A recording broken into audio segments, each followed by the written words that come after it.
James was enjoying his life on the island of Sodor, but he still had a lot to learn. "You're a special mixed traffic engine," said Sir Topham Hatt. "You can pull coaches or freight cars quite easily, but you must learn by your mistakes." James knew what Sir Topham Hatt meant. He could well remember that dreadful accident on his first day. "Be careful with the coaches, James," said kind little Edward. "They don't like being bumped." Everyone came to admire James. "I'm a really splendid engine," he thought, and suddenly let off steam. A shower of water fell on Sir Topham's nice new top hat. Just then, the conductor blew his whistle, and James thought they had better go. Go on," he puffed to Edward. Don't push," replied Edward. The coaches were grumbling too. Don't go so fast. But James didn't listen.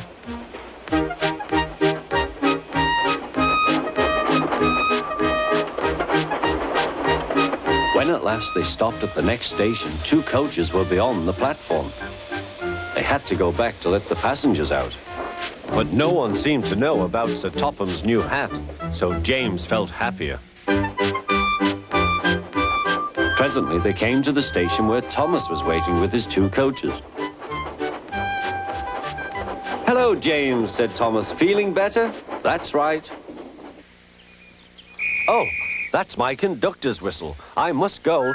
I don't know what Sir Topham Hatt would do without me to run this branch line." And he puffed off importantly. Edward and James passed the field where James had had his accident. The fence was mended and the cows were back again.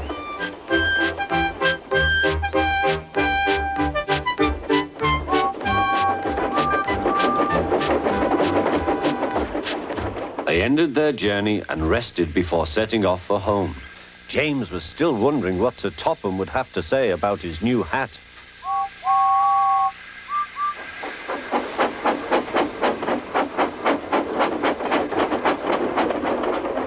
Next morning, he spoke severely to James. "If you can't behave, I shall take away your red coat and have you painted blue." James didn't like that at all. He was very rough with the grumbling coaches as he brought them to the platform. "Don't talk, come on," he called to them. "Gordon never has to fetch his own coaches," he thought to himself, "and he's only painted blue." To make James even more cross, this time no one came near him. "I'll show them," he thought. "They think Gordon is the only engine who can pull coaches."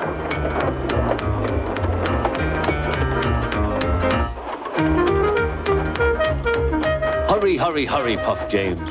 You're going too fast, replied the coaches. James laughed and tried to go faster, but the coaches wouldn't let him.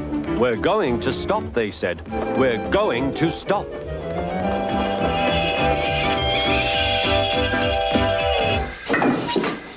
"What's the matter?" James asked his driver.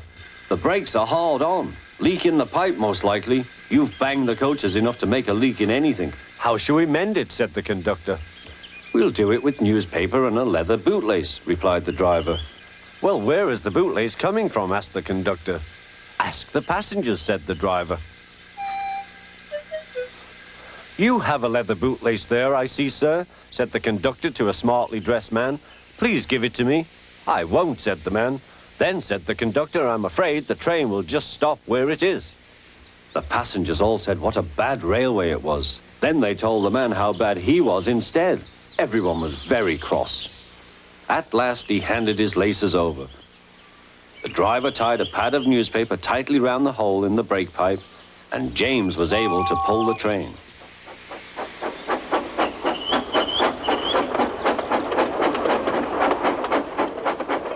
But he was a sadder and wiser James and took care never to bump coaches again.